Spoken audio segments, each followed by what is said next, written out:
আমি বাবাকে বললাম এই টাকায় হবে না, টাকা আরো দাও। এইবার বাবা বললেন আজকে আমার খুশির দিন, তাই দিচ্ছি, এই নে 100 টাকা, যা এনজয় কর। আমি 100 টাকা নিয়ে রাগ করে বাসা থেকে বের হয়ে গেছি। বন্ধু রাজুর কাছে গিয়ে বললাম দোস্ত কিছু টাকা ধার দে। বন্ধু 2000 টাকা দিল। তখনই জিএফ কল দিয়ে বলে কই তুমি, আসো তাড়াতাড়ি আসো, নুসরাতের বিএফ তোমার অপেক্ষায় আছেন। আমি বললাম আসতেছি। গিয়ে দেখি 1000 রকমের খাবার নুসরাতের বিএফ অর্ডার দিছে আর তারা খাচ্ছে। নুসরাতকে বললাম কিরে কি অবস্থা, তোর জামাই কই? নুসরাত বলল উনি ওয়াশরুমে গেছেন, আসছেন। হঠাৎ বাবাকে দেখি রেস্টুরেন্টে। বাবাকে দেখে মুখ লুকিয়ে রাখছি, তখনই দেখি আমাদের টেবিলে বাবা আসছেন। এখন এখান থেকে বেরও হতে পারবো না। আমি বাবাকে দেখে মুখে মাস্ক পরে নিলাম। বাবা এসেই বললেন hi bro, how are you? আমি অবাক হয়ে রইলাম। তখনই নুসরাত বলল জয়, উনি আমার বিয়ে।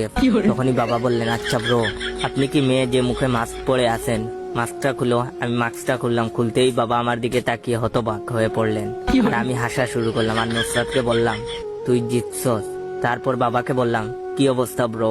ব্রো আমাকে দিলা 20 টাকা আর এখানে জিএফ নিয়ে রেস্টুরেন্টে দামি দামি খাবার খাচ্ছ, আর শেষ বয়সে এই হাঁটুর বয়সী মেয়ের সাথে রিলেশন করতেছো।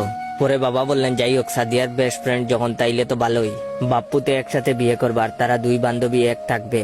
আর নুসরাতকে বললাম কি নুসরাত, তুই শেষমেশ আমার বাবার সাথে? ছি। তখন নুসরাত বলল আমি যখন জানি আমি কেন নিজেকে নির্দোষ দাবি